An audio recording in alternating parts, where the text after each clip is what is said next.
हुजूर पाक सल्लल्लाहु अलैहि वसल्लम ने फरमाया, दोज़ख की बदतरीन जगह पे वो औरतें होंगी जो बेपर्दा होकर घूमती हैं। बीबी खतीजतुल कुबरा सलामुल्लाह अलैहा ने फरमाया, औरत के लिए बेहतरीन जेवर पर्दा है और पर्देदार औरतें जन्नत में मेरी बेटी फातिमा के साथ होंगी। हजरत इमाम अली अलैहिस्सलाम ने फरमाया, एक बेपर्दा औरत की मिसाल ऐसे है जैसे वो मेरे कत्ल में शामिल हो। खातून जन्नत बीबी फातिमा ज़हरा सलामुल्लाह अलैहा ने फरमाया, बेपर्दा औरतों की शिफात मैं फातिमा नहीं करूँगी।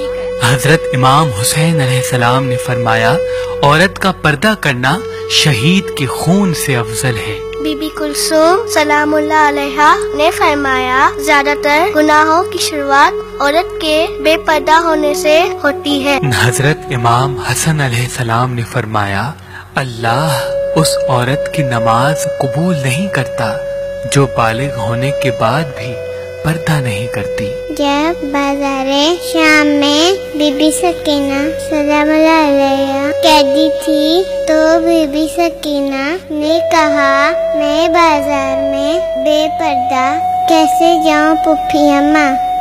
बीबी ज़ैनब सलामुल्लाह अलैहा ने फरमाया, जब औरतें मुझे बाजार शाम में पत्थर मार रही थीं, मुझे उस वक्त से भी ज्यादा तब तकलीफ होती है जब कोई हमारे चाहने वाली बाजार में बेपर्दा होकर घूमती है।